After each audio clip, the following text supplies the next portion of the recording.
soldiers from the sky, fearless men who jump and die, men who do just what they say, the brave men of the Green Beret, silver wings. Welcome to the United Constitutional Patriots radio show with your host, Johnny and Chuck. I will now turn the mic over to Johnny. So, here's Johnny. Go ahead, Johnny. Thank you. I appreciate it, Pete. I want to welcome everybody to the United Constitutional Patriots show. And I would also like to inform you this is America True News. And our guests that we have, they are not just speakers, they are victims of things that are going on. If you remember last week, we had a lot of technical difficulties on our last show. So we have requested Renee or Billy Powers and Carl and John all to come back and redo the show so they get their message out. And they were gracious enough to do that, and I highly appreciate you. One thing I want to say is there's been a lot going on this last week, as we all know, and we will be covering them on our other shows. But right now, I'm going to turn this over to Billy. Chuck will be reading the cues after our speakers speak, for those of you that want to hear the cues. But in the meantime, Ms. Powers, go ahead, ma'am. And again, we do not and will not interrupt our speakers until they are done speaking. Anybody has questions, I appreciate it if you just wait till they are done, and then we can go back and they can answer those questions. So, Ms. Powers, I turn it over to you, ma'am, and welcome back, and thank you for coming back. Well, thank you for having us again, and I really appreciate this time. And I always like to start out when I talk about this case, first of all, thanking God for the ability to keep the energy to keep moving in this case. Second of all, to be surrounded by people who also believe in the fact that spiritually we're being brought together. So both of those are huge blessings for me. And I'm going to read this to you. It's about the revolution. Oh, and guess what? My cursor is stopped. So basically it's saying that a revolution is inevitable. Robert Kennedy stated this. Whether it's going to be peaceful is another story, depending on how the people are handled. And what we have found through Powers versus Bank of New York Mellon, the case, is that the people have come together in huge numbers. We had hundreds who came forward when we filed for the criminal joinder of actions.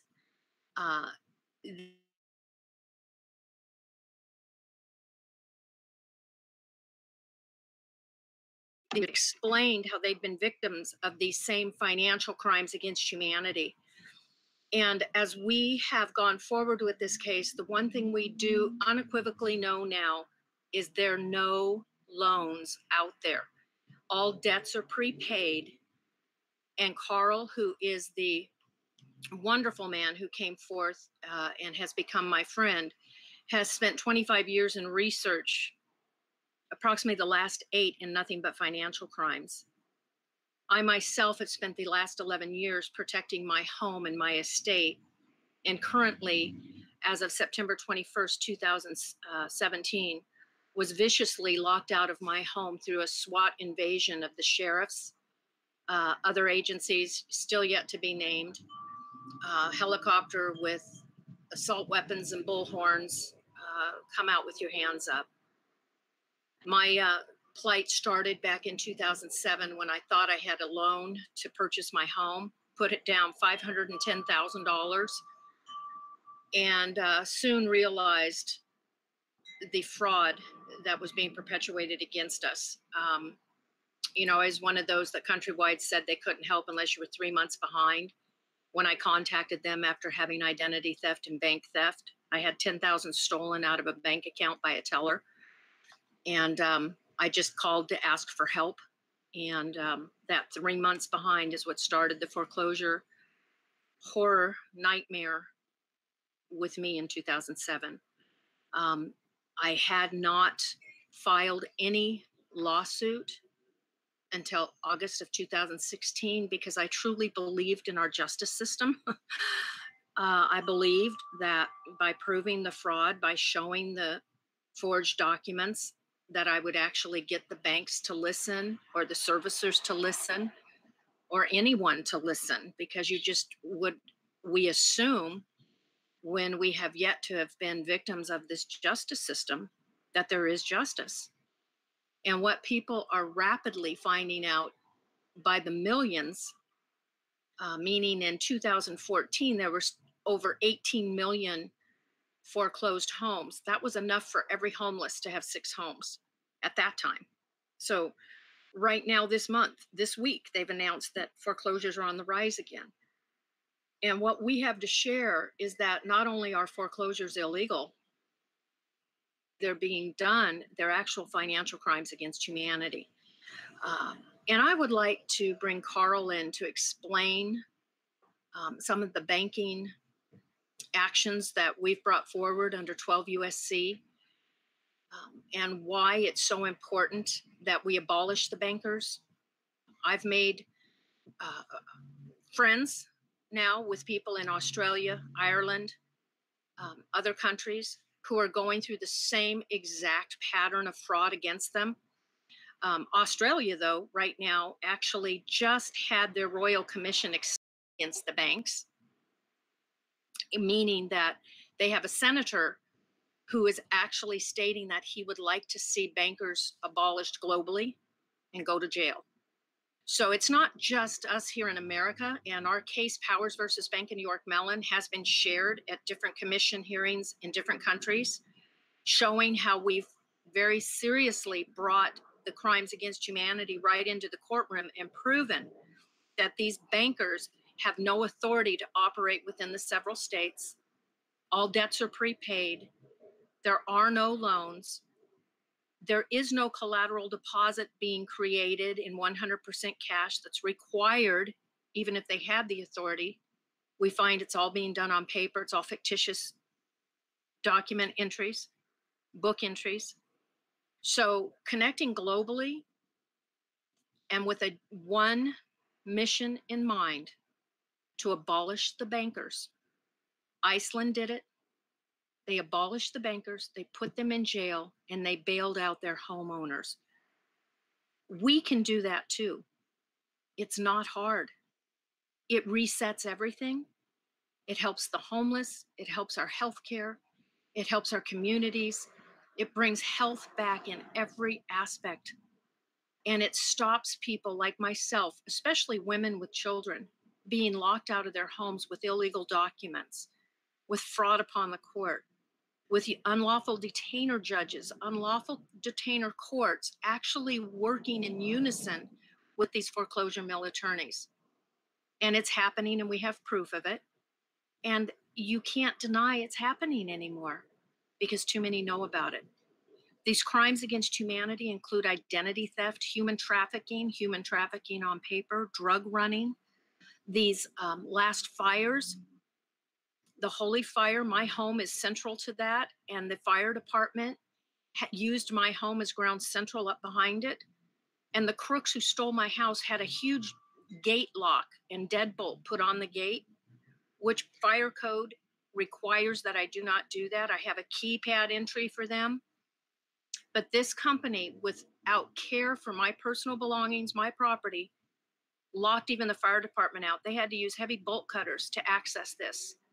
The gate has been broken when the sheriffs hit my house with the 4 or 5 different teams that they brought aboard with assault weapons for a 57-year-old woman, a 13-year-old daughter, and a 50-year-old roommate, and no weapons.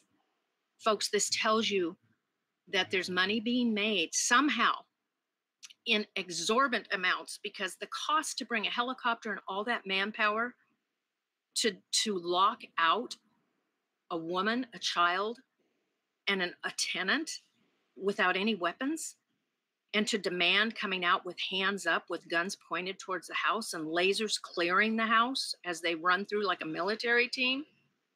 This can't go on. This can't. And I caused a civil action to be filed.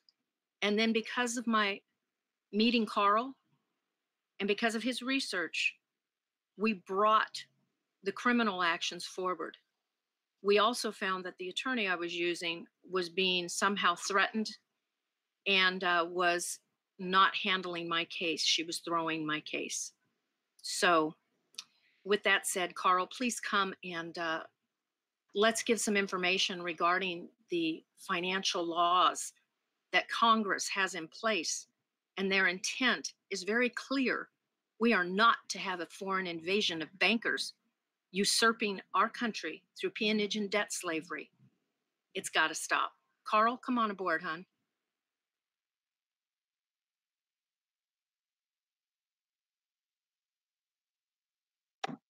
Carl, are you there? Well, in lieu of Carl popping in, I don't know what's happened to him. We're going to start with the fact that I filed what's called a civil joinder of criminal actions. Now, what that means is we've brought in the 12 USC fraudulent codes in RICO. And through these codes, it's very clear that Congress intended that we did not have foreign occupation through bankers. Senators, congressmen, many have died bringing this information forward. The Federal Reserve, even talking about abolishing it, caused many men to lose their lives. But under the 12 USC causes of action, Congress has regulated banking to exclude these foreign entities. And by that means, even in California, Carl brought a document to me that is a contract with the banks, even in California. We just saw one in Florida where it says that the banks can only operate with other foreign bankers, that there is no right to operate within the several states and lend credit to the people or public at large. So we have a situation in this country where if we do not abolish the bankers globally, not just Iceland, but all of us, you take out the global banking fraud and start healing this country, stop allowing mothers and children to be kicked to the streets without shelter, it really does tend to reset all that we need reset. And I have had a week of real trials in prayer, because going forward in this, I had contact from a media outlet, and the woman shared with me the people and friends of hers she's seen killed right in front of her, babies murdered, all through this global elite that have a stranglehold right now on our country. But I do believe our country also has a man in charge who's saying he's going to end this, who's going to stop this stranglehold. Now, back to this fire that was in called the Holy Fire. They said one man set this fire. This fire was no way set by one man. As you watch this fire take over thousands of acres and thousands of acres burning through California, all the way up and down the rural areas, it is evident that this has been in place and has been planned for a very long time. I know that my land, my 27 acres, has literally been left to tinderbox. These crooks did not do anything to take care of my property. They actually hindered protection of my property. And the fire department and the firemen fighting these fires, they're not coming forward publicly, but behind the scenes, the talk is there. Controlled weapons, massive destruction of property. And what's interesting is this line of fires through the rural communities and through the other communities, the amount of foreclosures that have happened in those communities is a genocide, a true genocide. And the insurances that kick in following these disasters, like in New Orleans, when FEMA comes in and they pretend to help the homeowners, what happens very quickly is all of them find themselves somehow in foreclosure or insurance hell, attempting just to survive. And that in itself, to put men and women and children out of their home and fighting for survival, is inexcusable. I've brought thousands of pages of evidence forward to authorities.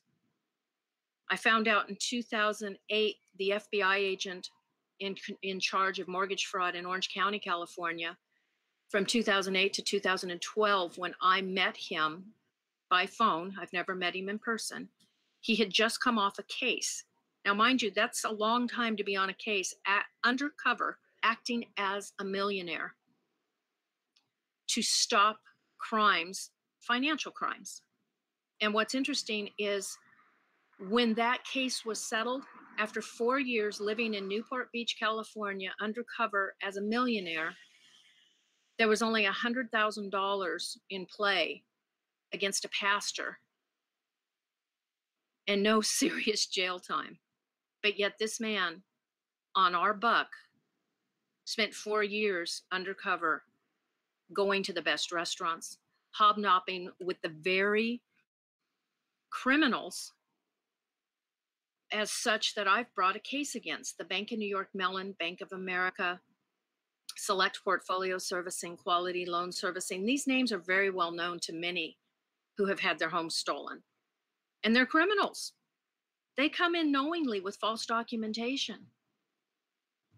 We know through research that the recordation crimes in California are tied straight to Kamala Harris.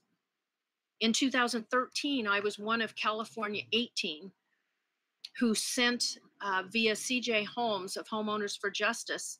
She sent 18 cases proving recordation fraud to Kamala Harris's office with a promise of an investigation.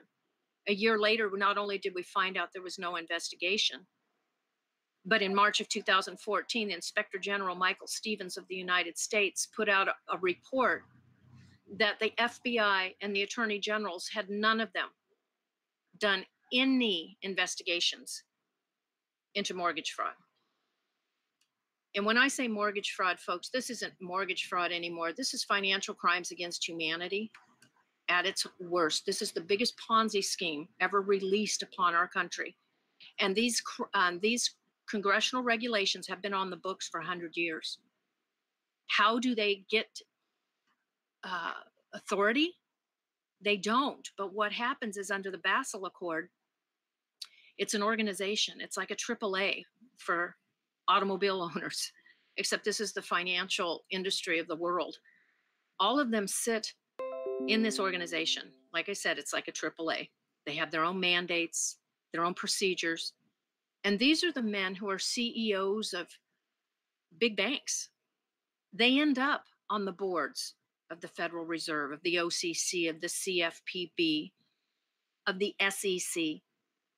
And what happens is they end up on these boards, and when it comes time to regulate the laws, this organization, the Basel or Basel, depending on how you say it, the Basel organization puts in their mandates and their procedures as if they are law, when in fact the Basel Accord has no legal or lawful authority at all. None. So that's how they get away with it. They being the bankers, they being the CEOs, the vice presidents, the Brian Moynahans, the Jamie Dimons of the world. They get away with this because they sit and control every board within the financial arenas. The homeowners have been left out of the party, and they're the first creditor unseen. They're the first investor. And when I spoke with Kenneth Warner out of when they were doing the big action against the banks and the multiple states, he's an attorney back east in New York area. And I spoke with him. He called me actually from his cell phone when I told him that I had information about creditors and investors being wronged. And he and I spoke, and he agreed. I said, why are the homeowners, as the real investors, the real creditors, being left out of the party? Why aren't we getting invited? And he basically said to me that we aren't invited as the investors because the investors he represents and that were being represented in the action by the government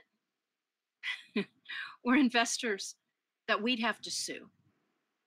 So it would be a conflict of interest to represent the homeowners as the true investor when the investors coming forward truly had nothing but empty investments. And we as the homeowners actually have a right to sue them.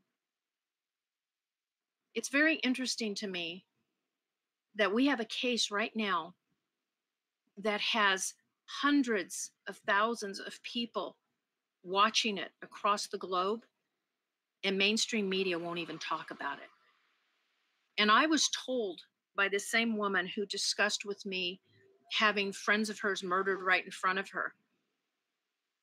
She discussed with me the fact that big names have been threatened so harshly that they are afraid to come forward, but they're not afraid to help others like myself who have a cause that's very simple, makes sense, and should happen and shall happen. As Iceland goes, so do we in America.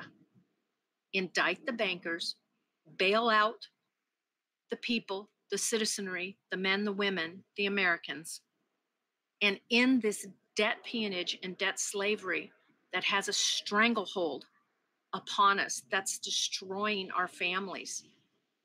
And I'd love to have an open dialogue with you gentlemen this time if we can't find Carl or John to come aboard, because there's so much that I'm sure I'm leaving out, but it really is that simple.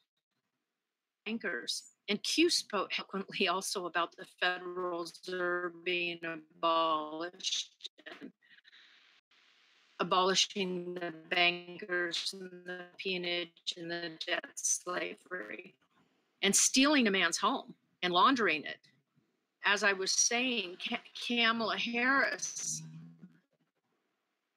she had a duty to stop recordation fraud. The recordation software required fraud was brought to her to shut it down until it could be investigated. Found out was software and trade its 10 side stealing our Obamacare was funded through the GSEs and the stolen properties, the stolen homes.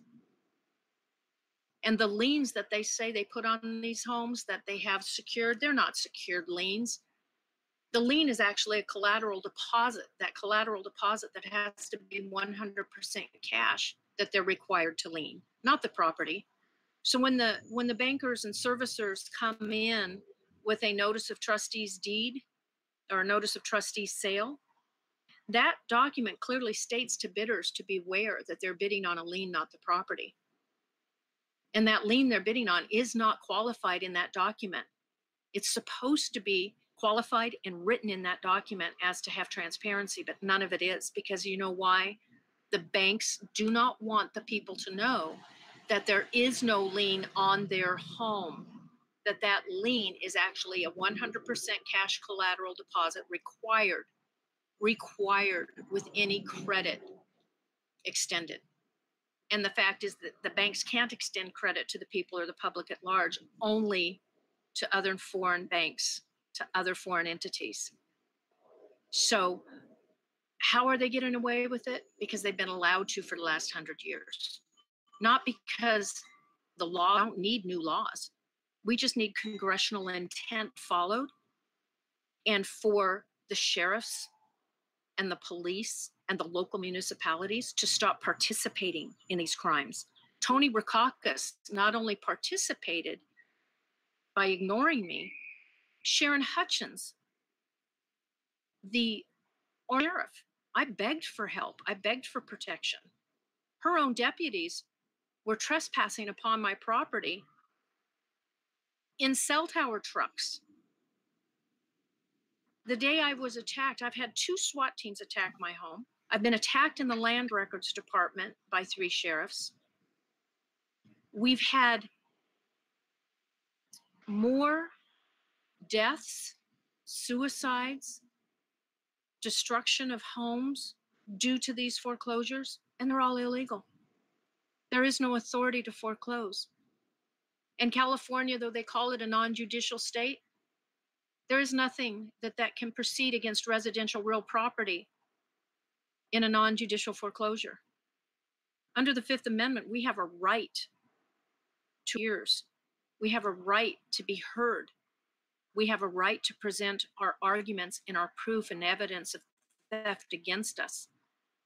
But those days in court have found that these judges and judiciaries have sided with the bankers over and over again. We have a case out in Florida where a judge actually appeared in a case and shared the fact that in 2008, when the judges were being presented with all these foreclosure cases, they were complaining that they weren't getting pay raises. And in 2008, they were told that in order to get pay raises, they were going to have to fast track foreclosures. That's a crime. That's fraud not only upon the court, but upon the people and public at large. To say that they're going to fast track foreclosures strictly because of their retirements and an increase in pay. How many of the congressmen turned their heads so that they could get sweetheart deals?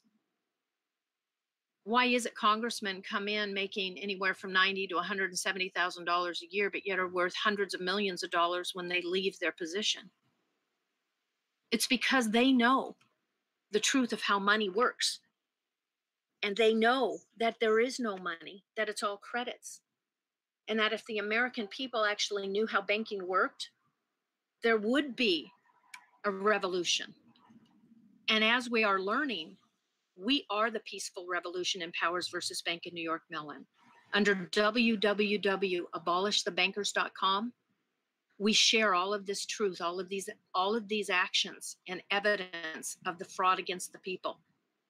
And anyone who's paying a mortgage, paying a car loan, paying off a refrigerator, and argues that these are not real facts, I've had people do that. And then all of a sudden I send them the facts and they start doing their own research. And by gosh, they realize not only are they paying someone they don't owe, they're going to work 40, 50, 60 hours a week to just give someone debt peonage. That's it. We are debt slaves to a system of fraud, of bankers, that all we need to do is, as Iceland did, abolish the bankers and let our country have a financial reset and let the people heal. No one should be homeless unless that's what they desire. One man's home is an RV, another's is a tent. Some have a roof over their head in a home and sounding like that car that just went by. Some live in their car and are very happy with that. I'm just not happy with not having the choice, but having all our choices made for us by slave owners. And as we are presented as chattel.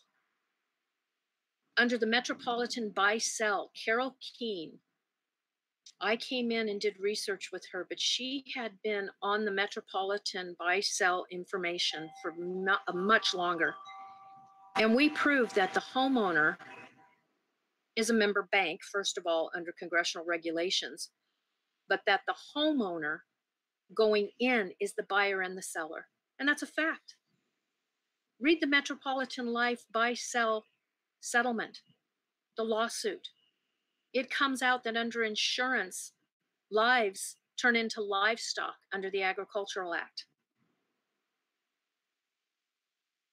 Wandered through the Bureau of Land, your home to probate, or you have a family member die intestate and they can't find a next of kin if they even look. We found out, Tom Davis and I, when we were doing our research through Harney County, that the probate court actually probates through the Bureau of Land Management, not the state. Tom and I also gave evidence that the human trafficking tied into foreclosures and tied into the the caves and caverns being used as of the Masons. Like in Harney County, that Masonic cave is the #1 in the world. They come from all over the world once a year. So many caveats to the one fact that these bankers have no authority in the several states, that their only authority is in the insular territories in Washington, D.C. And by insular territories of the United States, that's such as Guam, Puerto Rico. And if you go into the Panama Papers, you'll find out that these entities, these bankers, these foreign entities, are all tied into the Panama Papers for a very good reason. Because they're all foreign entities. They all have offshore accounts. And it's interesting because Australia considers the United States an offshore and has been putting out a lot of information based on the fact that Scotland has actually created so much fraud against the American financial arena that it's become just one huge Ponzi scheme all over the world by people in Australia saying that other countries are there to blame, and then other countries are blaming Australia. And then it's just seriously, gentlemen, such a Ponzi scheme of rabbit holes that if we just stopped and eliminated the fraud by following the banking laws that have been on the books for 100 years, none of this can go forward. Our case right now is pending a motion for reconsideration because the judge denied our motion, saying that I, as the plaintiff, had no right of action privately to bring these criminal actions. It didn't say these congressional regulations didn't exist. It didn't say that these defendants, Bank of New York Mellon, Bank of America, Commonwealth Land Title, that these companies weren't foreign companies. And even Bank of America attorney, in lieu of giving authority for having the ability to do business, just stated that Bank of America is doing business in all 50 states, not giving any authority for that, when I, in fact, gave authority for them not to be able to do business in the several states. So we're in a situation where the defendants even came forth and all claim not to have culpability to the motion for civil joinder of criminal actions because none of them were involved in the origination of any loan. So think about that for a minute.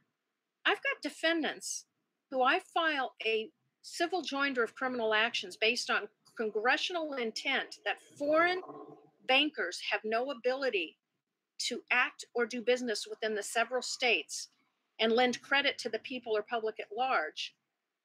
And the 4 defendants that came forth, all they could do was deny having anything to do with the origination of the loan that didn't exist. None of them denied that congressional laws are there. None of them denied that these laws don't give them authority to act within the states.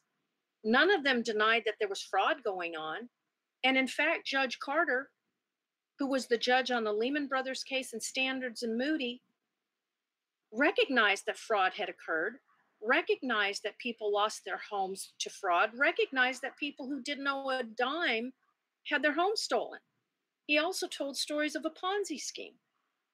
So we sat in a packed courtroom with 70 people who came from all over the country, one man as far as 4,500 miles by car round trip from Wisconsin, to share their alike victimization for all of these financial crimes. And I believe the judge erred in saying that they were not interested parties because of the fact that they weren't part of my property.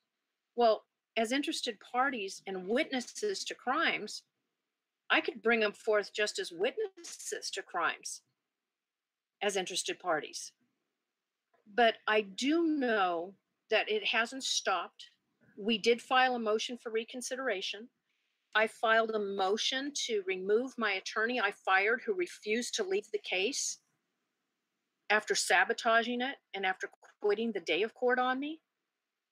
It makes no sense right now, other than something must be going on behind the scenes on this case, because today the judge has canceled court for Monday, August 27th on us, and taking in chambers the motion to dismiss by Commonwealth Land and Title Insurance Company based on the fact that they say we had their name wrong. And even though they defaulted and did not answer, we have to reserve them with the right name because we served them without insurance in the name. This is the same company who sold me a landlocked title policy.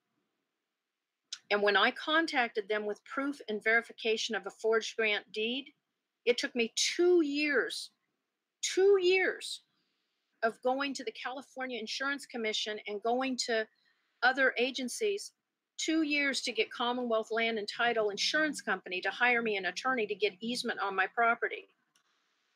And as soon as my title stopped and said that they won't represent me or hire an attorney to go after my forged grant deed or the landlocked title policy because they'd have to sue themselves. Is anyone hearing how crazy this sounds? But this is the fact.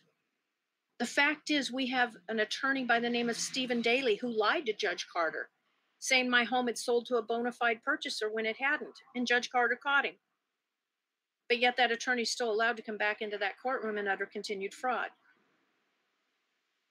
So this case is going to be interesting. Abolishing the bankers has taken on a great amount of interest, of following, of support.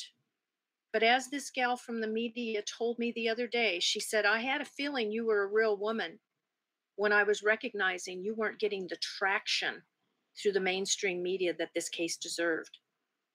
When you're bringing a solid case proving these entities have no right to be operating in the several states, that they have no right to be doing any lending of credit, that they've been usurping our own accounts, pretending that we're borrowing our own credits and owe it to them, when we have Wells Fargo admitting that these are all credit card accounts, that there are no secured mortgages, because the security for these mortgages was in the collateral deposit, not in the land, because the banks can't own land nor lend to land. Banks can only lend and purchase bank property, but they can't own the land underneath it. This is all fact. There's nothing hokey pokey about this, folks. This is true. This is legal. This is lawful. And under our unalienable rights, we have a right to our property. Under the Bill of Rights, we have a right to liberty and protection of our property, and to have a jury adjudicate any taking of our lands or property. Not a judge sitting on a bench in coercion with bankers, servicers, and financial entities that have no right or standing and can't even prove that there's a harmed party in the courtroom because they never come forth. And the only harmed party are the American people or the other global borrowers who thought they were a borrower. Heck, on my account alone, we still have Select Portfolio Servicing billing me after 2 years.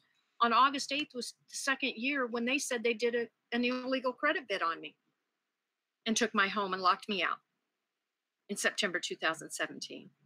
All based on fraud. So this case, we're going forward. This case, all elements of this fraud. I had the County of Orange attempt to steal 2 acres from me.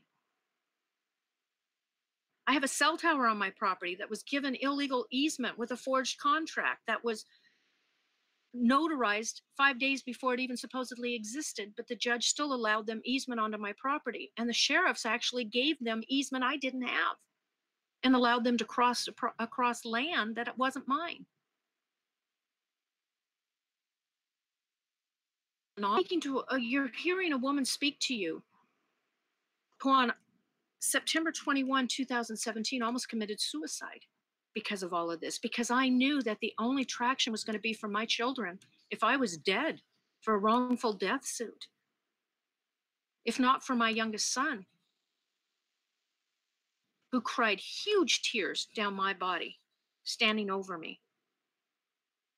A son that I gave a promise to, as well as God, that I would not only never commit suicide, but I would not stop until these bankers were stopped, until we abolish the bankers and stop harming elderly, the women, the children, until we stop stealing, allowing stealing of the very homes that these people are living on.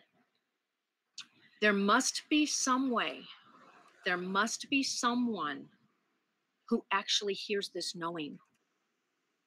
Because the bankers know. You get a banker on the stand, they know. Vice President actually of Bank of New York Mellon, Gavin Sang, told me they don't own my property or any loan against my property. And yet I have Stephen Daly standing in court saying he's representing the Bank of New York Mellon as trustee, when Bank of New York Mellon is telling me they have nothing to do with it. When Select Portfolio Servicing is billing me on an account that never existed or I had a contract to.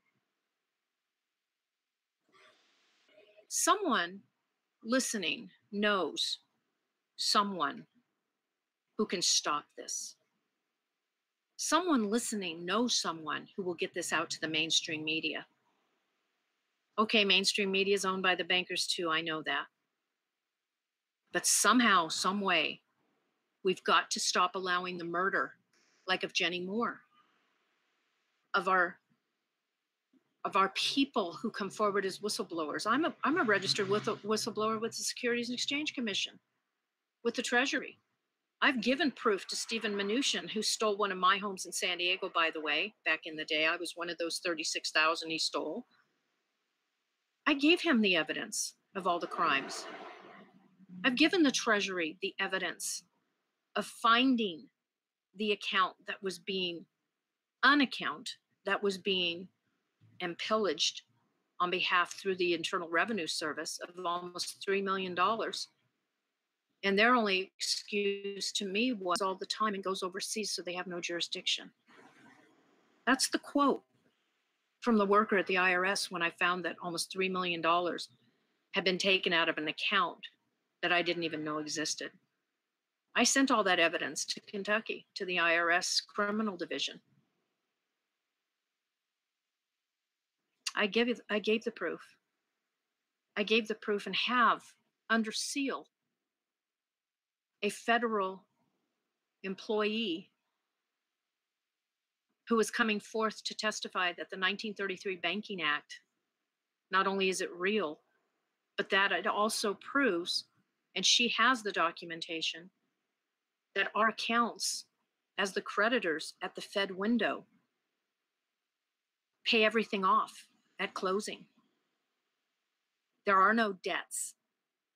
These banks are basically brokers, just brokering as middlemen our trust accounts rather than allowing we the people to live as we are supposed to, as we were meant to, free of debt, with our obligations met, food on the table, roof over our head, automobile to travel, with the ability to live in peace, not work as a debt slave 7 days a week in order to pay those we don't owe. And under Regulation O, banks got to go. They have no authority to be lending. Let's see if we have Carl, who can come back in now. And if not, gentlemen, I'd like to thank you for this time so far on the air. Can you hear me now? Yes, sir. Well, that's tough to follow up on, but basically everything she said is correct. There are no provisions in the banking regulations for foreclosure of private residential real property. There are no provision in the banking laws for evicting a homeowner from a private residential property in the United States. In fact, the only provision for an eviction would be under Title VIII public housing in Puerto Rico. And that law was repealed in 1966 or 67. So it's a mirage. It's all fake. The Federal Reserve Act was enacted to allow these criminals to operate in insular possessions or foreign countries, not in the United States. They can own a building used for bank purposes, but they're not permitted to own the land underneath it. They are permitted to make mortgage loans, provided it's outside the continental United States. Actually, the Florida regulations are even better. They state that a promissory note executed by one of these entities can be enforced in Florida, provided the property is outside the continental United States. And the Federal Reserve openly admits, I have a letter dated 1923. It's an interdepartment letter, which Federal Reserve states that the Federal Reserve Board has never had the rule on the restrictive nature of the Federal Reserve Act, being that all financial transactions are limited to member banks. And the issue has never been raised. So they're aware of it. I have the manuals from the Comptroller of the Currency, the FDIC, the Federal Reserve Board. They're all in harmony. They all agree. Matter of fact, all these bank personnel, that management, the upper ones, they get updates, and I keep on it, and they're informed, and they're well aware that all financial transactions are restricted to bank affiliates. So there's no mystery on their end of it. And I've addressed this matter in letters to the California Senate Banking Committee, the Office of Business Oversight. We have two offices of the Comptroller of the Currency, one in Tustin, California, and one in Santa Ana. And I have informed both of them that the gig is up, that the regulations clearly state that all financial transactions are restricted to bank affiliates outside of the continental United States. And I have never got any response. So they know it. It's on the books. And as Billy said, it's been on the books for 100 years. Nothing has changed.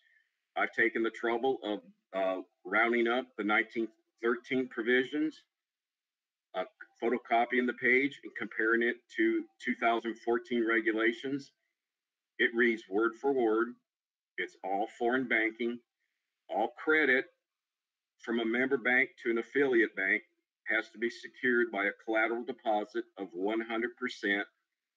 They are cautioned in executing a contract that might encumber property in a foreign country where they're permitted to operate. They are warned that they can secure a lien against that property, but with abundance of caution, because they would be subjected to the laws of the foreign country. So there are no provisions in Title 12 banking that has any connection to mortgage loans, car loans. In fact, the student loan provisions are limited to a bank affiliate. That's in Title 12, Section 375A. It goes to say it's the same thing for a residential loan.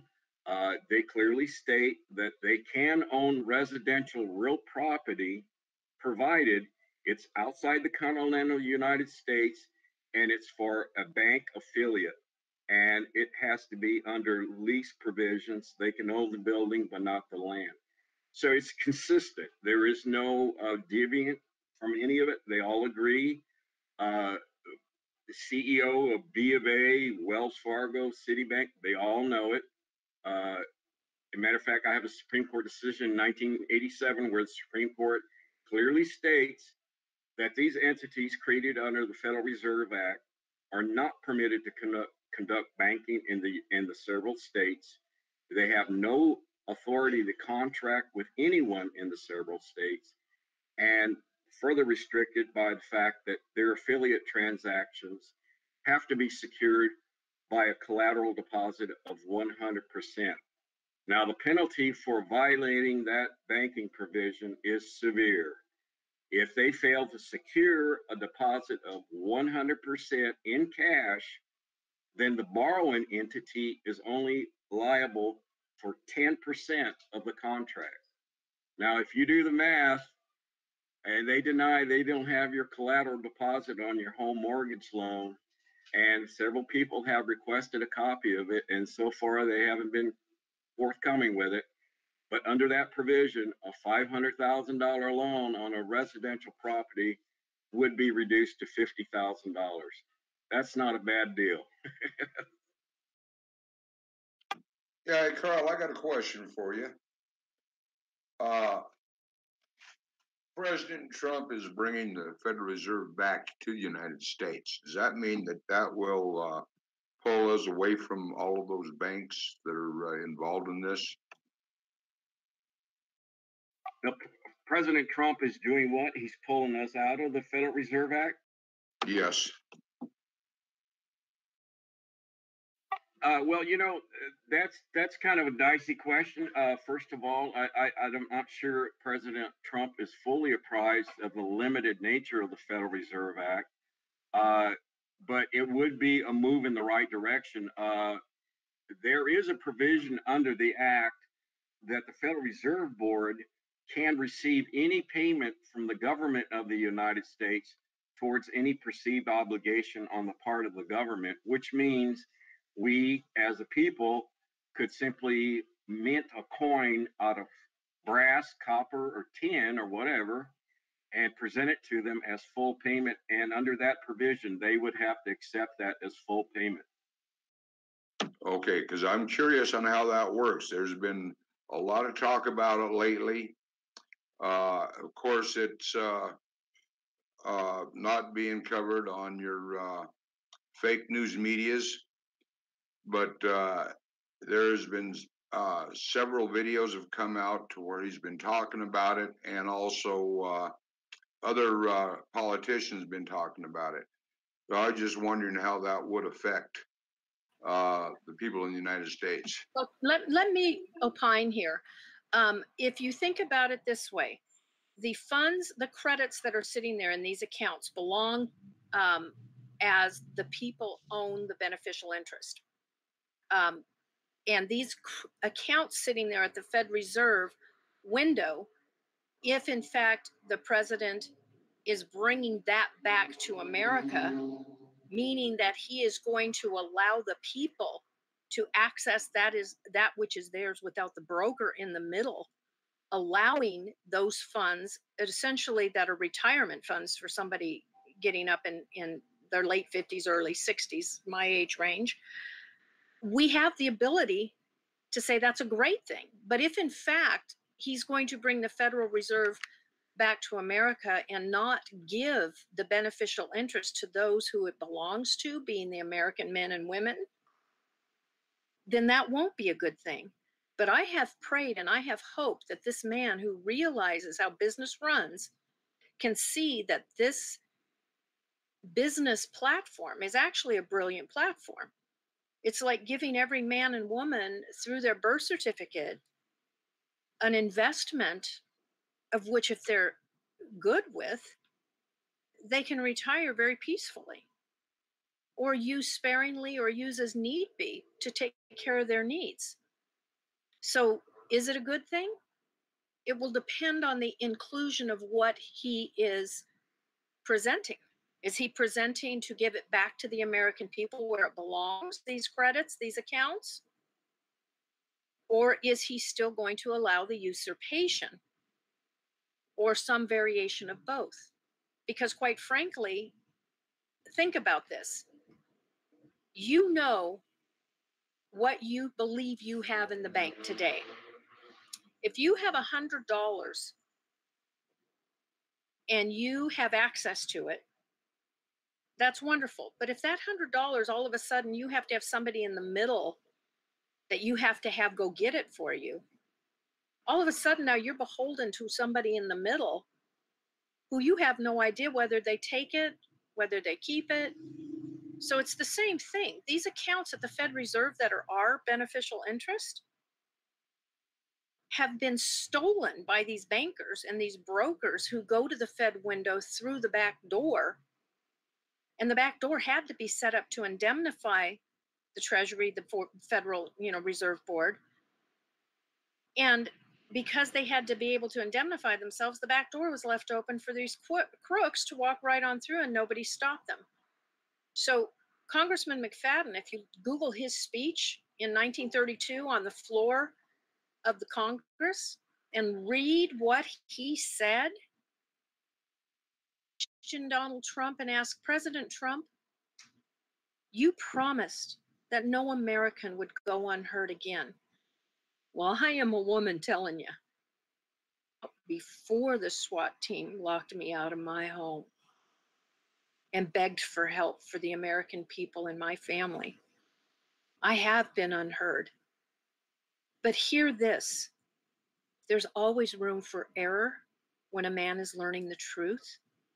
And education is a wonderful thing. And knowing that the Federal Reserve holds accounts that the American men and women actually have beneficial interest in, that give them the ability to live free of peonage and debt slavery, that's an easy reset. So is he bringing the Federal Reserve back to America and back to the Americans that the accounts belong to? If so, hoorah, good on you. If not, we're no better than we were before. So that's my thought and my belief in understanding of the congressional regulations and in knowing that these accounts have been usurped by the criminal bankers. Bring it back to America and give the credit and the beneficial interest to the people. Then we win. That's called abolish the bankers, jail the bankers, bail out the American people. That is a win for everybody. And that is exactly what he has said he's doing, giving it back to the American people. Chuck, you had a question? No, I had a comment. I wanted to clarify something while we're talking about this particular subject. I wanted to clarify. Actually, Q posted not too long ago and indicated that the President Trump, actually knows exactly what the Federal Reserve is all about. He knows who owns the Federal Reserve, who's running it, what it's all. He knows the whole score.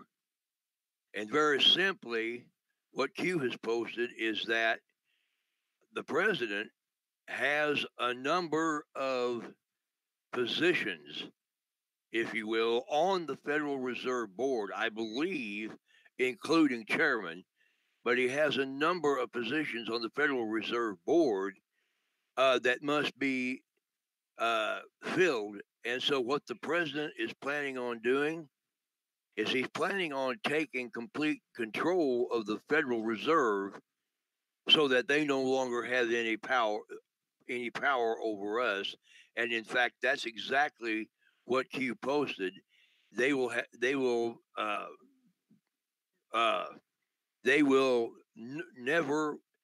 never control us or never rule over us again. Those were Q's exact words.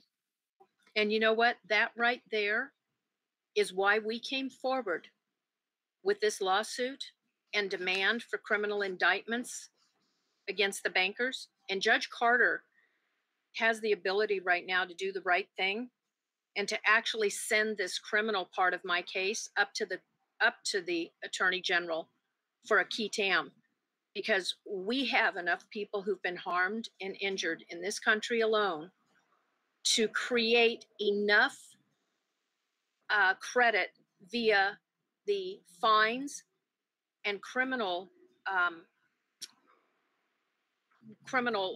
time in jail. But the fines alone, like Carl was saying, one instance alone is $1 million and 30 years in prison. So you start adding up what we as homeowners have brought to Judge Carter in the way of financial crimes against humanity in America and bring this case to the U.S. attorney where it belongs for indictments, we are talking hundreds of trillions that can not only solve every financial problem that has been created in this country, but it shuts down the bankers worldwide as we need to and heals our entire country, allows the Fed Reserve to stay in place for the American people, as I'm hearing you say Q has said he's going to do. So what we need is this case that's an anomaly, the first one of its kind ever filed in this country, and the first one to do exactly what Carl said that in 1913 or whatever it was, I apologize, the year, where it was stated that no one had questioned the bank's authority. Well, we're bringing it. We're not only questioning it, we're stating by fact that these bankers have no right to operate in America, in the continental United States.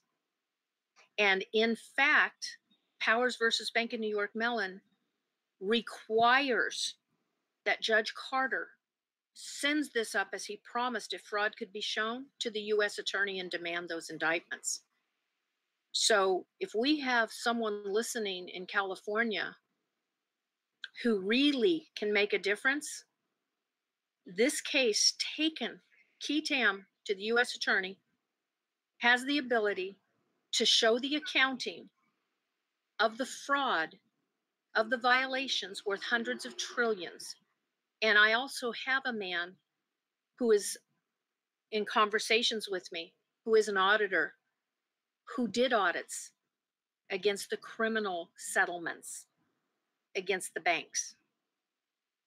So he knows what we're saying is true. In fact, we have our federal Jane Doe coming under seal to bring the testimony and truth of these accounts into existence and everything funding to a zero owed.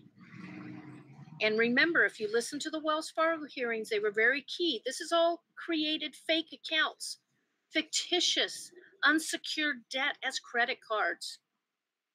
So all of these securitized trusts that they talk about, like Seawalt 2007-HY9, they're empty.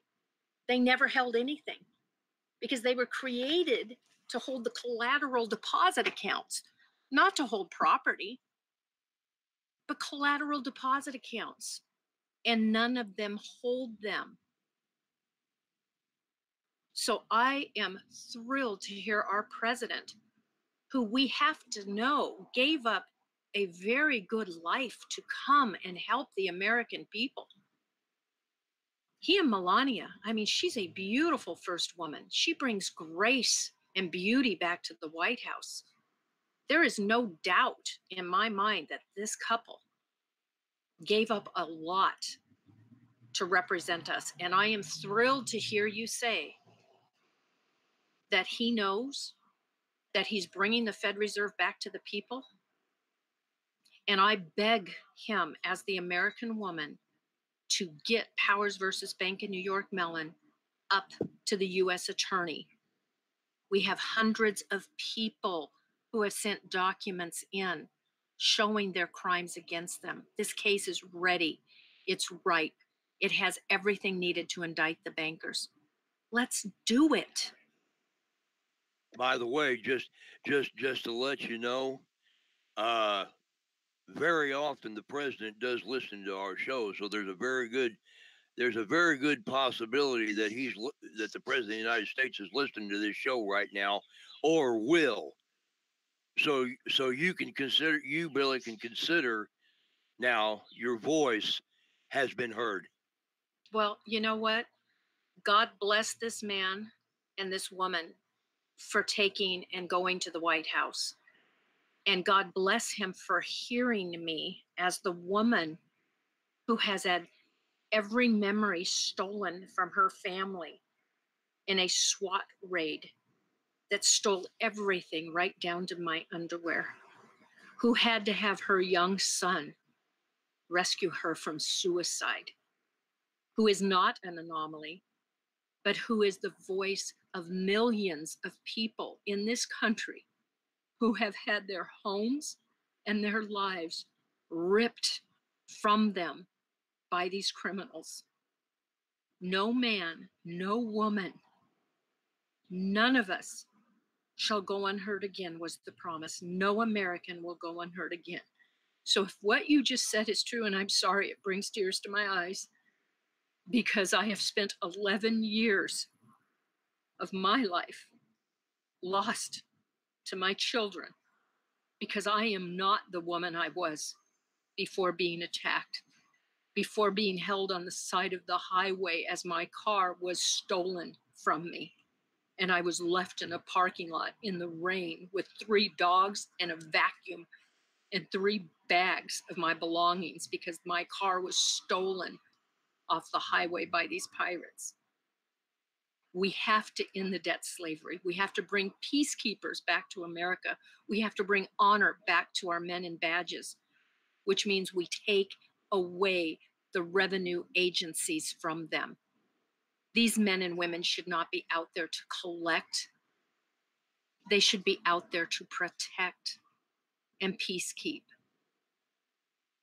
And that, my dear President Trump, if you are listening, must occur, because too many people I know, every week I get phone calls, women who are mothers, depleted of their energy and depleted of their heart because they are put in a position of being belittled, of being thrown to the streets, of sleeping on a couch, of having their children lose 11 years to them protecting an inheritance and equity that should have no protection needed. We should not be living in survival mode. We should be living and enjoying the peace of life and not running from men in badges who are hired by the bankers to steal everything from us while laughing at us. That is just not right. And Mr. President, as a woman who has had friends die because of this, who have known at least 20, if not more, homeless people since February 21st eviction from the riverbed in Anaheim, California, children who are embarrassed because they don't have food on the table and they have not got new shoes to go to school. We bring ourselves to you, and I humble myself to you, and before our God, I promise you that you help us get this case of indicting the bankers to not only to the U.S. attorney, but to get the attention and the action it deserves. We, the American people, we women with children, we seniors, we will heal, and you will be the one we thank. So, as God is my witness, I thank you, President Trump. If this is truly what you're going to do, I thank you for bringing us out of debt, slavery, and peonage, because too many people have suffered, and it's time we suffer no more as Americans. This is not what our forefathers had in place. Thank you. Thank you for listening. Okay, now I want to tell you something else. I also, and I'm not going to mention his name, but I also had a senator also tell me the same thing, what Trump is planning on doing. I can't stop crying right now. I'm sorry. I'm not sure whether they're happy tears or exhaustion or both, but I can tell you I'm crying tears for millions of people in this country who are fighting every day to stay in their home as these criminals are kicking them to the curb. I can just pray that the time has finally come and that our speaking out here is the difference, and that this case gets taken where it belongs and heals our country, because it's the first case and the last case of its kind that's needed to stop this. So you gentlemen, whew, thank you. And yeah, I'm exhausted. You know, I am one of those women living on a couch when I have a beautiful custom home with a big king-size bed that's paid for. It shouldn't be happening. Nor should our animals have been poisoned. Nor should we have been followed to the point where I had to start driving and traveling my daughter to school every day because cars were following us. That's not how we should be living. And I'm so thankful for you to tell me that that's what is happening, because we've prayed long and hard for this, and it's got to happen, because if not, our country's lost. And I just can't believe that the American people are not strong enough, and that Congress's laws are not strong enough, and that our president doesn't have enough protection. He has to have the protection. And I know God's in control, and God means many things to different people. But one thing for sure, the Spirit is with us all, and we're getting this done. And I thank you, gentlemen, for this platform very much. You're very welcome, Billy. One thing I am going to say, you know, we've all sat back and watched Trump and what he has done, no president's ever done. He has given America back to the American people. He has not broken any promises. You see the left, they're always saying, well, he's lied about this, he's a womanizer, he's this, he hates women, he's a racist, he's this, he's that. Well, we all know that that's a bunch of bunk. And President Trump, he reaches out to people just like the other day. There was a veteran, I believe he turned 100 years old, and President Trump sent him a birthday card. He didn't have to do that, but he's reaching out just not to the veterans. He's just giving the veterans, the military. He just gave them a raise that they have badly needed for years. He stood behind our country, and he has taken more heat than anybody I've ever known, and probably one of the only president in history that's taken the heat from the left than any president in the history of America. Yet he won't quit. He's going to keep going, and he's not going to stop. He's on a mission, and that mission is going to take him all the way through to where he's got 8 years as our president. He's going to change things that he's promised to do. He's not going to back out on his word. He's already proven that his word is gold. He doesn't have to prove anything to me, because I know what he's doing. And when he says he does something, he does it. And the funny part is he usually does it in a way to where nobody realizes that what he's doing until he's done it. So just remember this, folks. Come election day, vote red. 2020, vote red. Vote for Trump. Keep him and Pence in. They have made a change, not just in the United States of America. And it's not about making America great again. He's already made it great again. He's made it the greatest country in the world again that we were all ashamed of when Obama was in. But this I do know for a fact, folks. President Trump will not let you down. And as long as he's our president, he's got my vote. And anybody that after him that comes in, as long as they keep it on the same agenda, they'll have my vote too. I want to thank you, Billy, very much. And even after the show, I want you guys to stay on because Pete's got wants to ask you some questions after we're off the air concerning this. As you know, Pete is one of Trump's advisors, and you got his attention.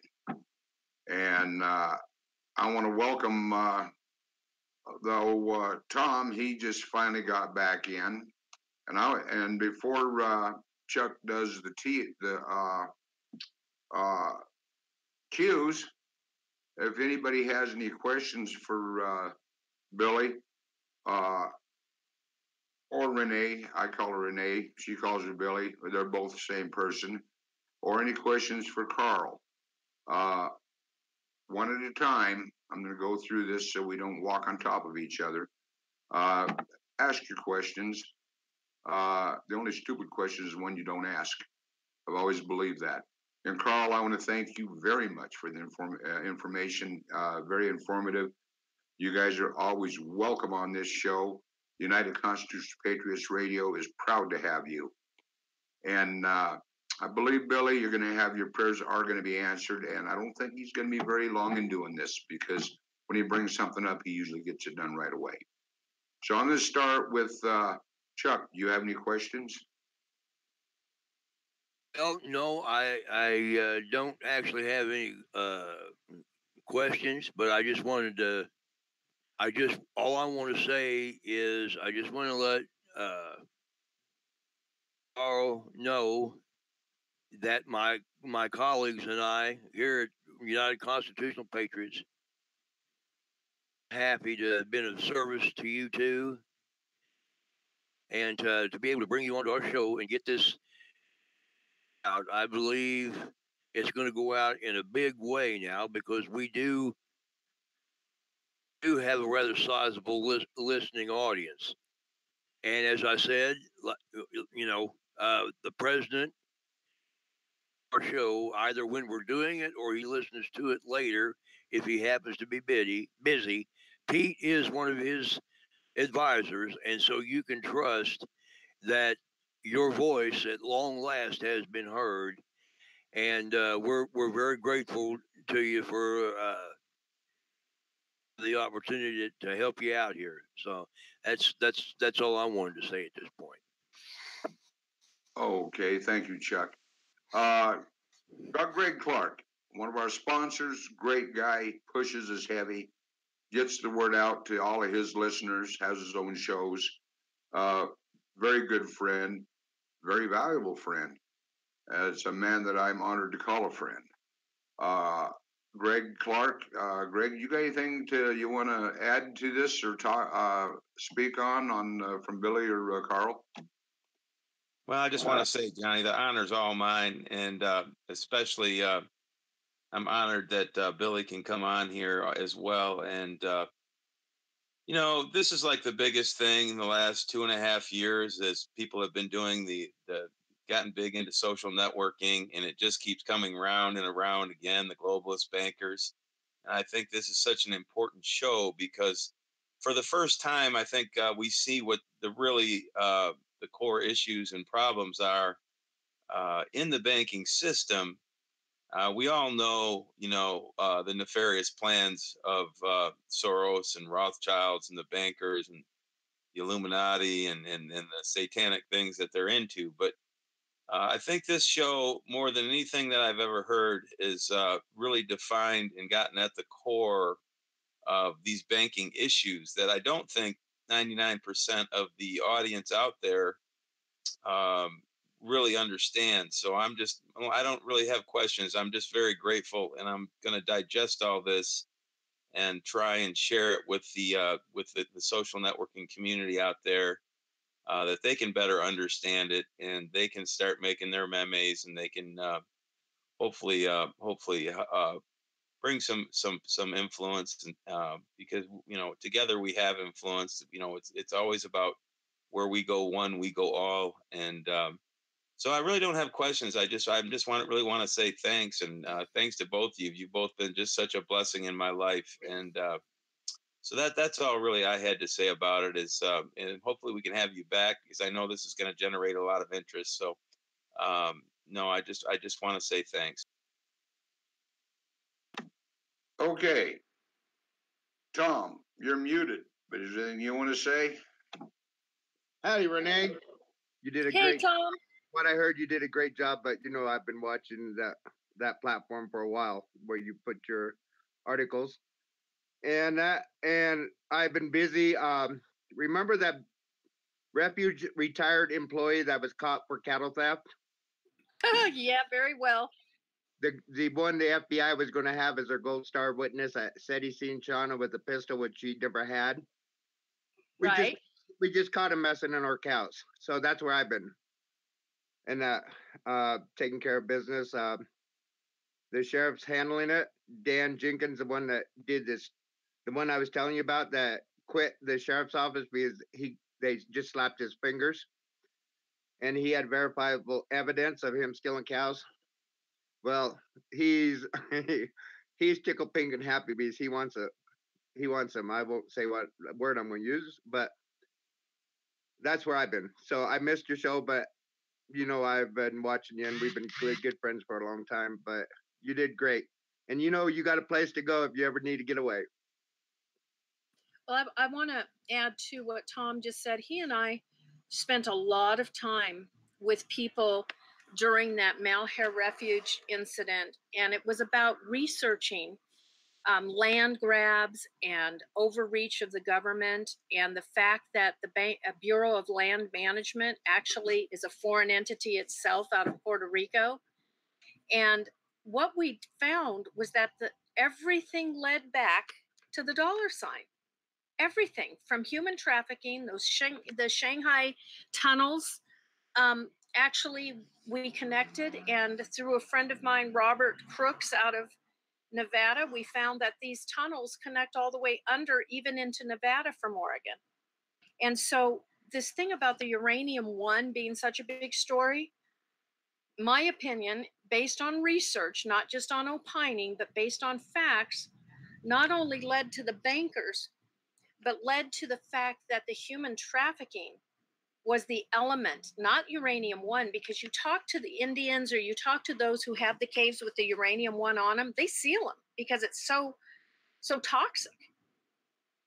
So as far as mining uranium, it's more to me mining the people, covering for the human trafficking that our president has unilaterally done huge research himself apparently over the years, and found that these people who've leaked their way and bled their way to the top into authority figures, presumed authority in our country, are going down. There's a lot of lies being said by mainstream media, and when you listen to it and start discerning a little more of what these facts are, you'll find what Tom and I did. Where there's a cave, there's an entrance and there's an exit. And what I found through these Masonic caves is usually the entrance and the exit involved a lot of laundering. And I'm not talking clothes. And it's a fact. Those caves run straight under the courthouse in Harney County. Your biggest criminal there was Judge Nasty, as I called him, and then they all started calling him that. Judge Grasty. Why did he retire so quickly when all of a sudden it was found that he was part owner in the county? He owns Harney County. People don't know that their county is not a government agency. It's an actual corporation. So corporatism has taken over America, and Ron Paul said it that way and said it best.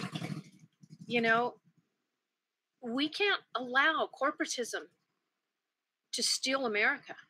And we can't allow our children and our women to be laundered like they matter not and to be abused. And Sinead O'Connor, I got to tell you, hats off to that woman. The country sure owes her an apology, don't they? So how does this all tie in? Bankers, money. There is no cash. This is all about stealing the American people's energy, their credits. And it all ties into gun running, drug running, human trafficking. And you don't have to but Google Bank of America and gun running or drug running, HSBC, drug running, laundering money for the drug cartel. It's there. It's happened. It's fact. They were caught. So why do we even have bankers in America? Why? I can't tell you, other than I do thank our president for saying he's bringing America back to the people, because that does mean abolishing the bankers. And that does mean Powers versus Bank of New York Mellon criminal charges will get up to the U.S. attorney as required by law. And so Harney County was a catalyst for many truths to unfold about FBI, CIA, the bad guys in those departments. And there's good men out there. There's good women who work for these entities, but they are entities. By no means, don't get me started there. These are corporations. We don't need them in America. The American people are capable of being responsible for themselves when in fact they have what is theirs to survive and live. Get us out of survival mode. Get rid of the bankers. Get rid of those caves that allow the human trafficking to occur underground. I think it's called Submarine Alley underneath Nevada. You know, there's all kinds of videos out where the truckers show going into these caves, going deep into the belly of America, of the grounds of the earth, the Antarctica. All of it ties into bankers. All of it ties into human trafficking, drug running, gun running. Abolish the bankers globally and let the world heal from the evil that's been inflicted upon it. And we do heal as we abolish the bankers. And I do want to one last time tell folks listening, www.abolishthebankers.com. That's where you'll find Carl and I. That's where you'll find the information. And like President Trump, we're in it to win it. We're not giving up. We're not going away. And we're not stopping. Thank you, Billy. Hey, Tom, I do have a question for you now. Exactly what did you catch this guy doing? Trespassing on the place, messing with the cows. He was chased off by Hunter's group of cows. He was chased off by the neighbor. He was down there on his mule, working Hunter's cows, trying to move them out so he can get them out on the government land. And retired government employee from the Malheur Refuge, wildlife biologist person that used the Malheur Refuge in the BLM as an enterprise to steal. I believe, and I'm 100% sure that there was a lot of people in the refuge, in the BLM, and in the sheriff's department that was receiving money in Harney County, that was receiving money back from this guy because they did nothing. And they have him over 500 cattle that he has stolen. What he does, his wife works as a librarian in Harney County, and they give free meat to the people from the stolen cows, so that the jury pool is tainted in Harney County whenever he went to trial, because everybody said how great a guy he is. He gives us free meat. Well, they were accessories to the crime, receiving stolen goods. Anybody that received meat from his wife at the Harney County Library or received meat from John O'Connor's at the Malheur Refuge received stolen goods and should be under prosecution for that fact. Okay, well, thank you very much. I'm glad you informed us. I was wondering where you are. I thought you were doing something with the rodeo tonight. But, okay, anybody else want anything to say before we turn it over to Chuck, where he can go through the cues? They don't have very many cues tonight, but they're very interesting, especially tonight. So, Chuck, I'm going to turn it over to you and go ahead and read your cues, sir. All right, sir, we'll do that. What I'm going to do is read. I can't hear Chuck.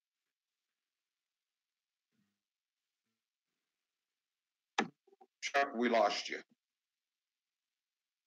While Chuck's getting back on, I wanted to say one more thing, I guess, if it's okay, Johnny, that this banking issue really hits home to a lot of people. We forget, I mean, no, people don't forget that so many people lost their homes in the housing crisis. And not only did they, and they weren't even missing a payment. It's just that they got called for more equity, but they put all their equity in their home.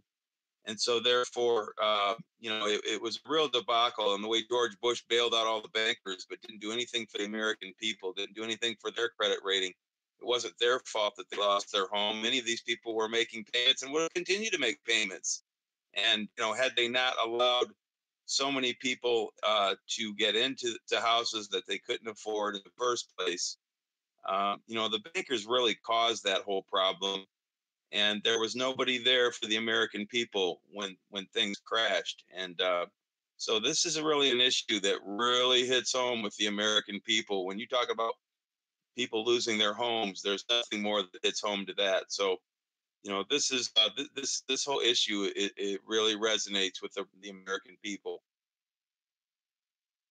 Okay, thank you, Greg, and I agree with you. Boy, do I agree with you.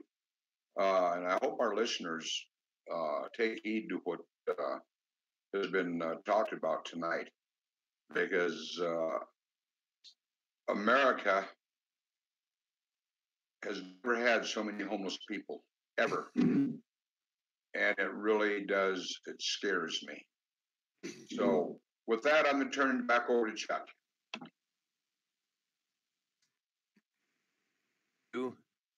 Is I want to refresh your memory. We're running a little over tonight, so I'm not going to go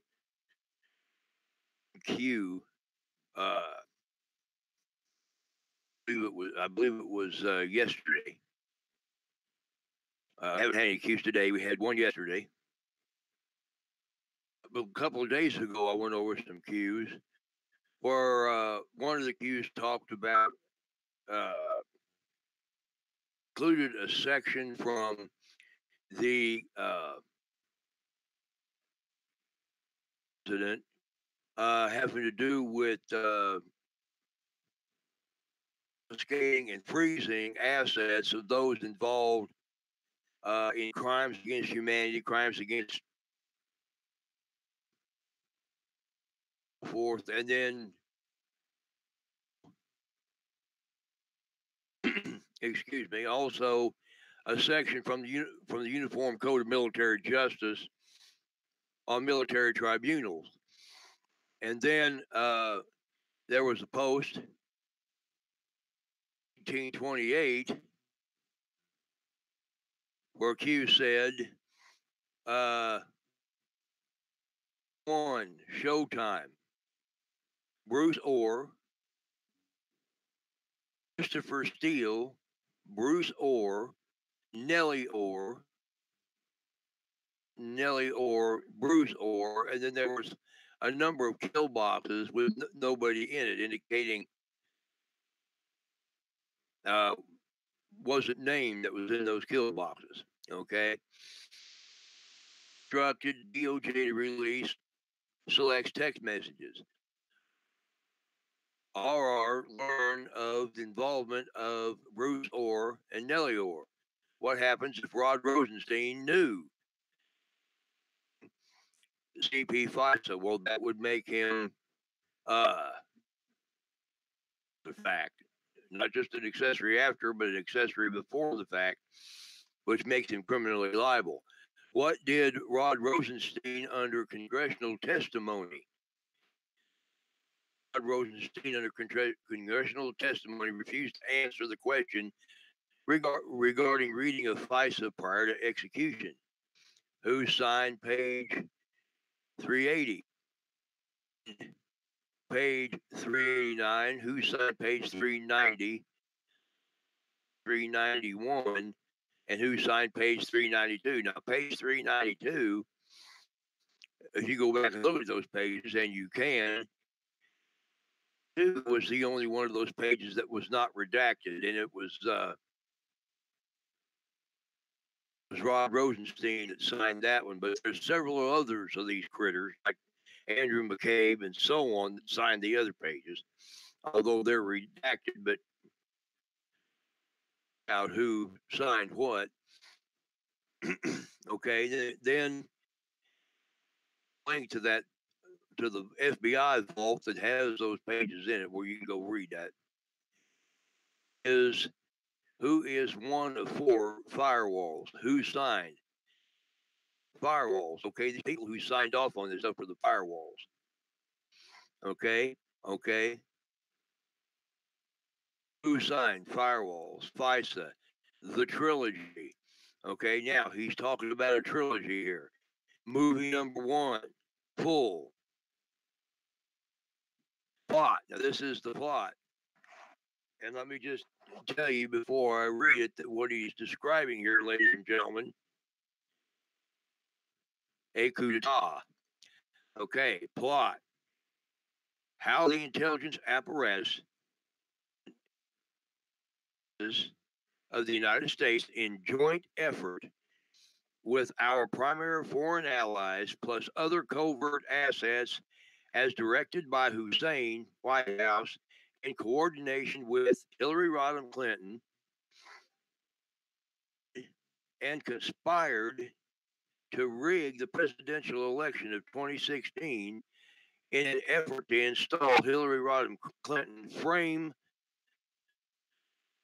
rejection, create emergency contingencies regarding installation of safeguards and firewalls to prevent exposure or continuation of presidency should counter fail to ensure operators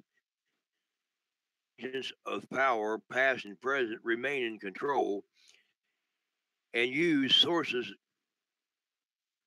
assets of fake news media to carry out X-frame barrage of strategic, coordinated, guided attacks designed to divide and cover and shelter, justify impeachment and removal, to regain control and prevent public awareness of illegal criminal treasonous acts. 1 through 3, full list. Coming soon to a theater near you. So this is all coming soon. Okay, what's fixing to happen is coming soon.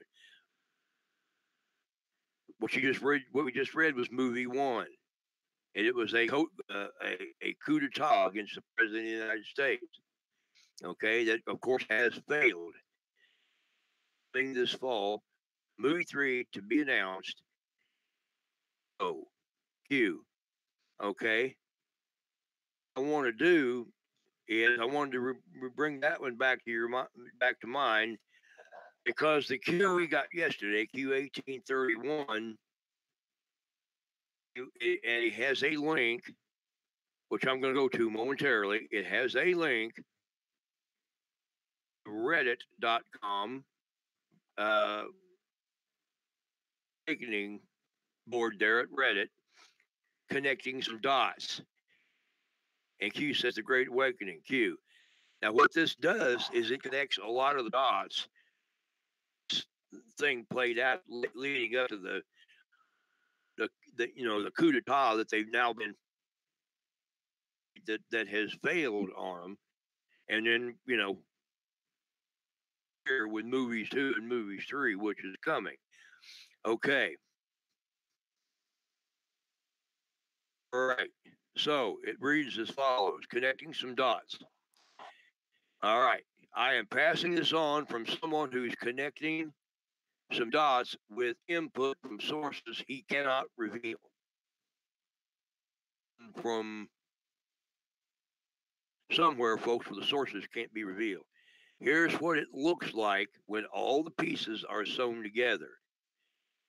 Conspiracy and treason. Everyone needs to read this slowly and patiently because it's very important.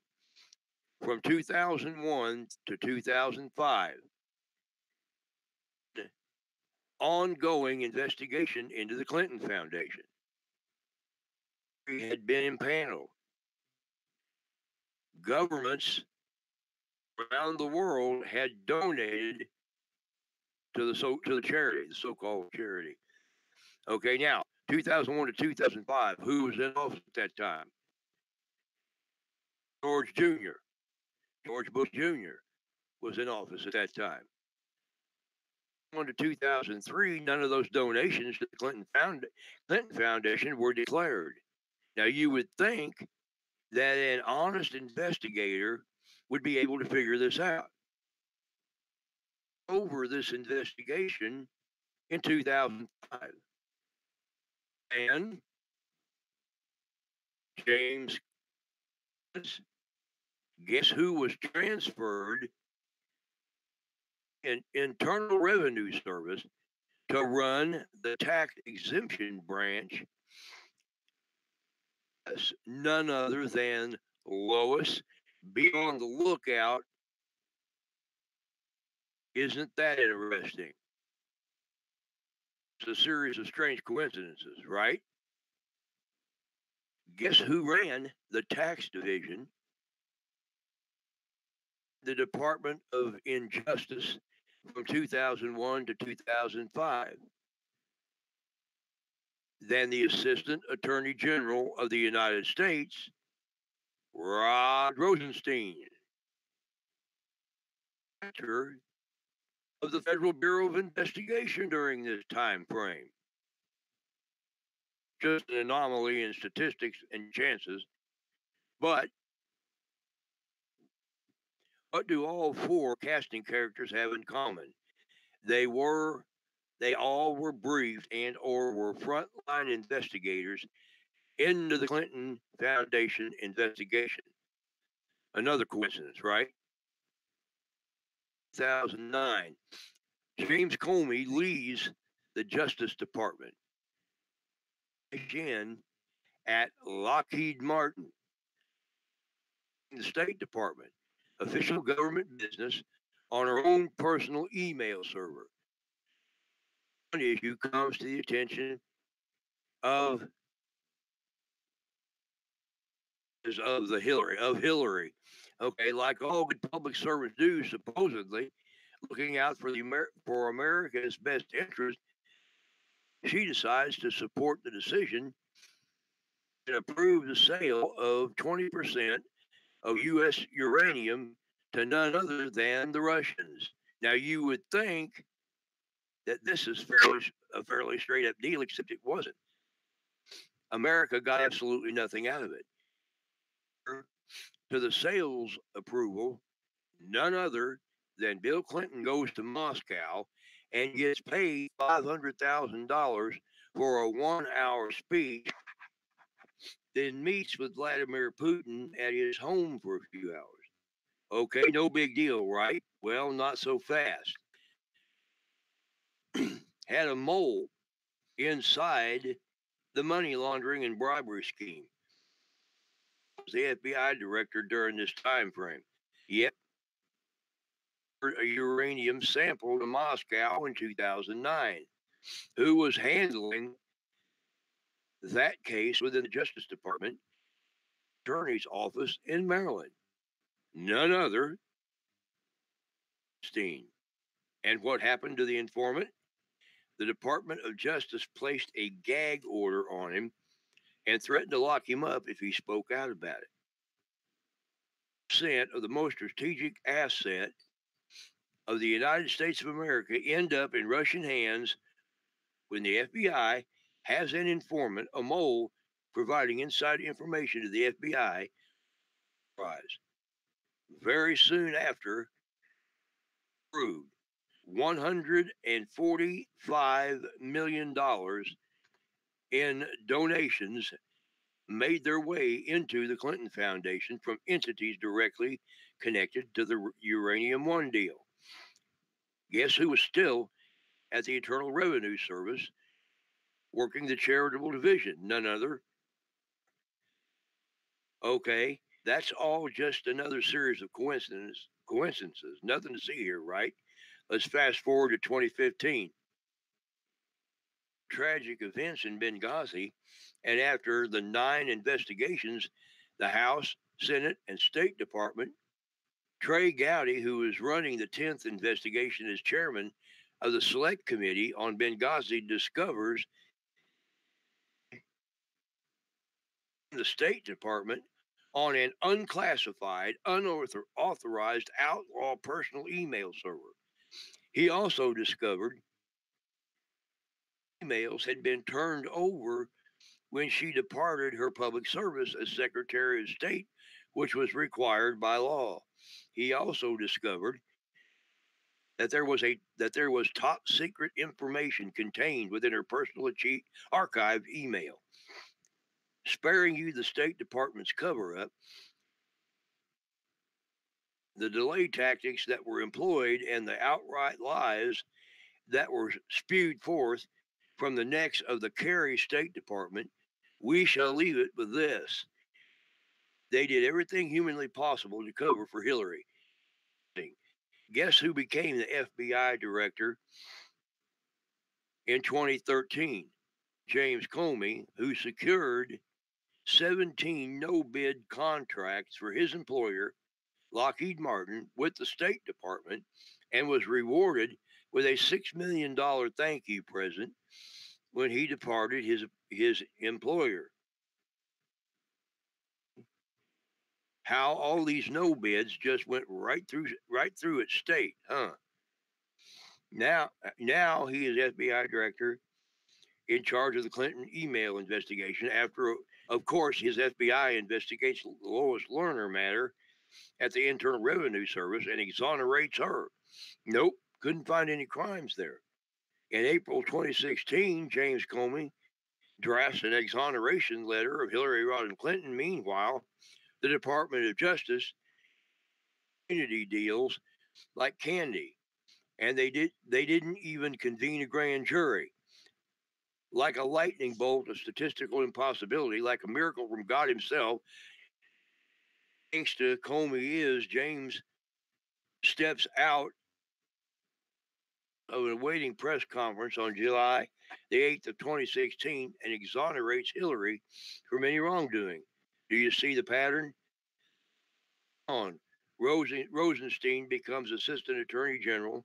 Comey gets fired based on a letter by Rosenstein. Comey leaks government information to the press. Mueller is assigned to the Russian investigation sham by Rosenstein to provide cover for decades of malfeasance and Department of Justice, and the story continues. FISA abuse, political espionage. Pick a crime, any crime. Chances are this group did it. All the same players, all compromised and conflicted, all working fervently not to jail themselves, all connected in one way or another to the Clintons. They are like battery acid. They corrode and corrupt everything they touch. How many lives have these two destroyed? As of this writing, in its 20 plus years of corruption, operation, 20 plus years of operation of being the largest international charity fraud in the history of mankind, has never been audited by the Internal Revenue Service. Let's not forget that Comey's brother, DLA Piper, the law firm that does the Clinton Foundation's taxes, the person that is the common denominator to all the crimes above, evil escape legal maneuvers at the top of the three USA agents, three-letter USA agencies. Yep, that would be Hillary Clinton. Now, who is Lisa Barsumian? About Mrs. Lisa Barsumian's background. Lisa Barsumian, an attorney that graduated from Georgetown Law as a protege of James Comey and Robert Mueller. With her boss, R. Craig Lawrence, represented Bill Clinton in 1998. Represented Robert Mueller 3 times, James Comey 5 times, Barack Obama 45 times, Kathleen Sebelius 56 times, Clinton 40 times, Hillary Clinton 17 times. Between 1998 and 2017, Barsumian herself represented the FBI at least 5 times. Yourself, okay, who cares? Who cares about the work history of this Barsumian woman? Well, apparently someone does, because someone out there cares so much they purged all Barsoomian court documents for her Clinton representation in Hamburg versus Clinton in 1998 and its appeal in 1999 from the D.C. District and Appeals Court dockets. Someone out there cares so much that even the internet has been purged of all information pertaining to Barsoomian. Historically, this indicates is a protected CIA operative. Additionally, has specialized in opposing Information Act request on behalf of the intelligence community and has been involved in hundreds of cases representing the D.C. office of the United States Attorney. Her email address is Lisa Barsoomian at NIH.gov. The NIH stands for National Institutes of Health. This is a tactic routinely used by the CIA to protect an operative by using another government organization to shield their activities. It's a cover, so big deal, right? Attorney with ties to the U.S. intelligence community really matter. It deals with Trump, tariffs on China, steel, aluminum imports, the border wall, DACA, everything coming out of California, the uniparty unrelenting opposition to President Trump,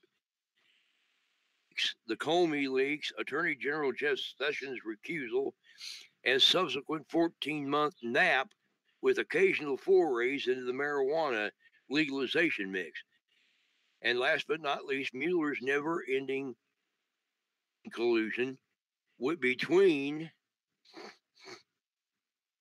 the team and the Russians. Why does Barsoomian, CIA operative, merit any mention?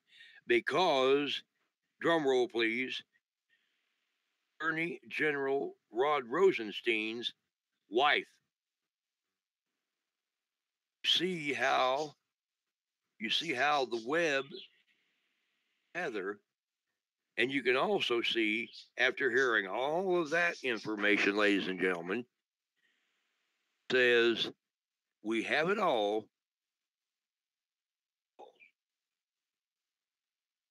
Back to you. Thank you, Chuck. I want to bring up something real quick. Right now, it's happening live. It's happening in Phoenix, Arizona. The illegal aliens are trying to overtake the ICE offices right now in Phoenix, Arizona. There is live feed on YouTube on it. I just wanted to bring that up. And now, if anybody else doesn't have, let me know if anyone else had anything to say. And if we don't, then we'll have Chuck close out in our prayer as always.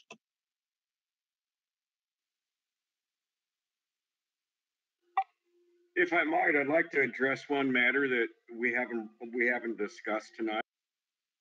Okay. President Trump could simply sign an executive order and bring all military men home from overseas. There is no authority in Title 10 or any other provision for stationing our military outside the continental United States without a formal declaration of war from Congress. The armed forces is not the military. The armed forces used to be the armed services. The armed services is a division of the Federal Reserve Bank. They formerly financed war. In 1947, after World War II, they changed that term from armed services to armed forces. In 1948, they wrote the Selective Service Act, which, under the guise of a general draft, created a draft for the newly created armed forces. Men were, under that guise, sent to Korea, Vietnam. Vietnam alone, we lost 58,000 young men under a law that doesn't exist. To further complicate matters, if you go and search the congressional records, which I have, there is no Armed Forces Committee in Congress. In order for them to create an entity such as the Armed Forces, there would have to be a committee overlooking that division, and there isn't. There's only the Armed Services, and they are chartered under the Selective Service Act.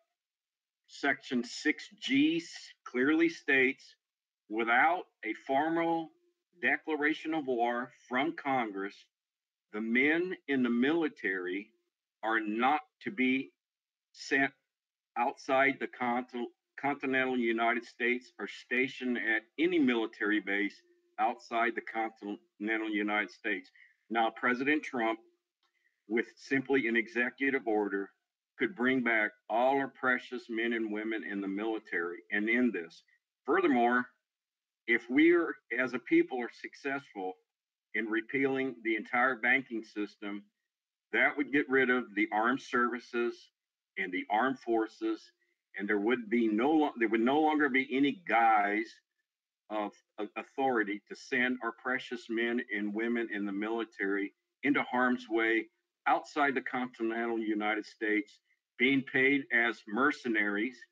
It would eliminate the Veterans Administration run by the bank cartel. Our men in the military and women could be justly compensated for the injuries taken care of in a speedily manner.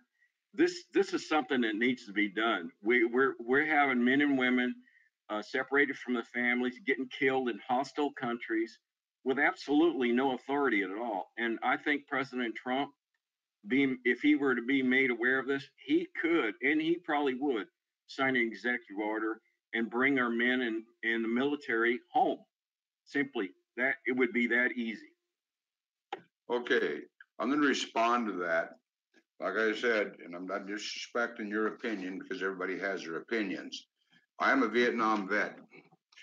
I'm also a retired officer. I spent a lot of years in the military.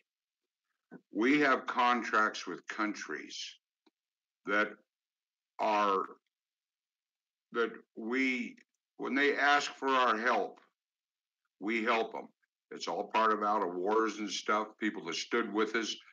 And we have men overseas for reasons. It's not there for combat situations. 90% of it isn't combat.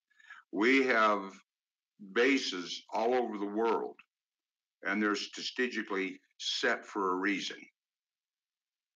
If we pull everybody back into the United States, we would be in a world of trouble, and a lot of our allies would be in a world of trouble. World War II was a good example. Korean War was a good example. The Vietnam War, yes, I served 3.5 tours over there. So, actually I was in other countries also, but we were there because of contracts the United States has with our allies to protect them. And that includes countries that we defeated. A lot of the countries that we defeated, they're not allowed to have militaries. We took over the country on that aspect. And that's the reason why we have men overseas right now. And I don't agree with you on it, Carl. It's not saying you're right, and I'm not saying you're wrong. But again, this is where everybody's got an opinion. But my opinion is the men and women we have overseas, they're over there for a reason. A lot of it is not disclosed to the American people, and there's reasons for it. If we pulled all of our military out of the other countries, we would be in a world of trouble. Because the countries that we swore to protect would be invaded by people we're protecting them from, just like ISIS and everybody else. And that's the reason why that's the situation. But this is the way that it has been probably for 70, 80 years. I don't know. But I do agree with the fact that if we didn't have our soldiers overseas serving in places where the American people don't understand why they're there, they don't know all the facts. They don't know the reason for them being there. And you don't know what their situations are as to what their assignments are. That's the only response I can give you on that. But like I said, it's not an argumentative situation. People have opinions. That's why we have a Constitution. That's why we have the United States of America. That's why we stand together and stand strong. We may not agree with each other on some things, but that don't mean we're enemies in any way whatsoever. It's just something that a lot of people have said, just like Vietnam, said we had no business being there. I don't agree with that. The simple fact, I was over. I went there because American blood had been spilt there. The very first person that I remember getting killed in Vietnam was my sister's boyfriend. He was over there for 3 months, and he came home in a body bag. That's why I went in honoring of the men and women that gave their lives up. It was a conflict. It wasn't a war. War doesn't have to be declared to serve overseas, because overseas does not mean that they are in combat situations. Some are. There's a reason why, but that is all kept, I'm going to use the word dark, to the American people because of what is going on throughout this world. We need them where they're at because they're stopping a lot of what's going on over there from coming right back into our country and having those people here. I respect that, John. Can I say one thing real quick, though? I agree with both of you to an extent, but the thing about it is that there is a lot of waste, fraud, and abuse. We've seen this incredible amount of money pilfered by the Pentagon, and I don't agree that we need 900 bases in 154 countries. 150 of these bases have already been slated to be closed, and a lot of these bases have worse conditions than prisons. The toilets don't even flush, for crying out loud. Okay. So a lot of this top-heavy bureaucracy has been kept into place for financial reasons, and I agree that we have allies. We need to protect them, but in an advanced technological world, I do not believe that we need 900 bases in 154 countries. I think we can protect our allies without such a top-heavy, waste, fraud, and abuse that's obviously been occurring in the Pentagon. And so, I kind of agree with both of you a little bit. I do think that we need more boys at home to protect our borders, obviously, and protect Arizona and some of the things that have come up in our other shows. But so I think, there's a little bit of truth. There's truth in both what you say. And of course, we're thank you for your service, Johnny, of course. And we're very proud of you and all that. And I agree we need to protect our allies, but I question whether we wouldn't be better off with 600 high-tech, nice, shiny new bases rather than places where the toilets don't flush and this kind of thing. So I definitely think there's an issue here.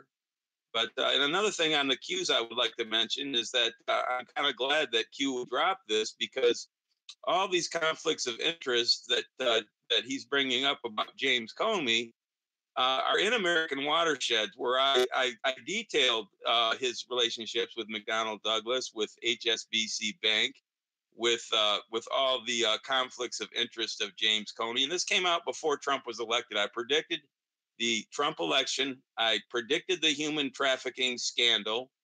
And I predicted that Comey would go down and be exposed for these very same conflicts of interest that Q is dropping now. But I just wanted to throw my 2 cents in. But it's maybe out of my league in some places. But I just believe that we could have nice, new, well-equipped bases in a modern technological world, not 900 bases in 154 countries. I think that's excessive. I'd like to just say something. As I've been married to men in the military, an Army man and a Marine. My family has had Green Berets. My brother served 2 terms in Nam and was shot, and was a Rh negative blood and the only surviving son. So for him to do 2 tours was huge. I believe we need our military. I believe we need protection in borders.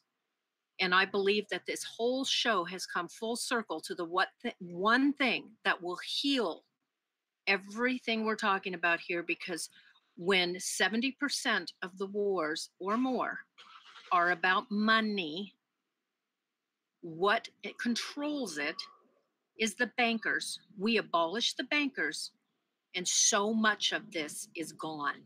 We won't need 900 bases all over the world because we won't need protection from the pirates stealing from everyone globally.